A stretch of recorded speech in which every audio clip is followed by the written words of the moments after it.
Wali Kota Palembang Harnojoyo kembali melakukan kegiatan safari Jumat di Masjid Al-Hasanah, Jalan Tanjung Raya, Kelurahan Sukodadi, Kecamatan Sukarami, Palembang.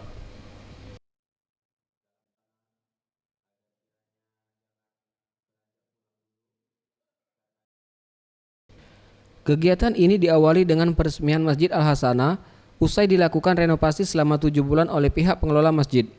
Kemudian penandatanganan prasasti sebagai tanda telah diresmikan langsung oleh Wali Kota Palembang Harnojoyo. Kemudian acara dilanjutkan dengan sholat Jumat berjamaah yang dihadiri ratusan warga sekitar.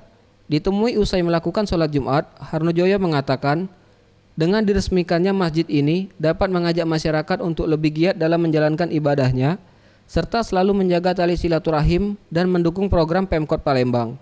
Salah satunya melaksanakan sholat subuh berjamaah sebelum memulai beraktivitas.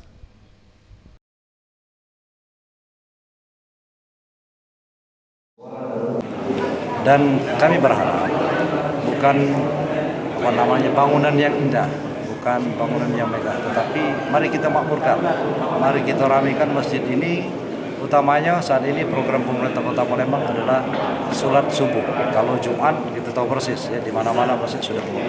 Harapan kita nanti ya, apabila sholat subuh kita sama dengan sholat Jumat, ya alhamdulillah ya, Palembang ini akan mendapatkan berkah dari Allah Subhanahu wa Ta'ala. Ini yang kita harapkan.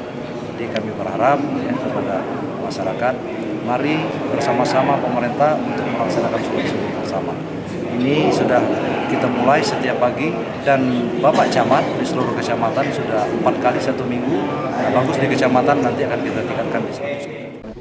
Sementara itu Yahya, pengurus Masjid Al-Hasanah mengungkapkan siap untuk mendukung program pemerintah Kota Palembang sholat subuh berjamaah serta gotong royong membersihkan lingkungan. Faisal Ariantara, Sriwijaya TV.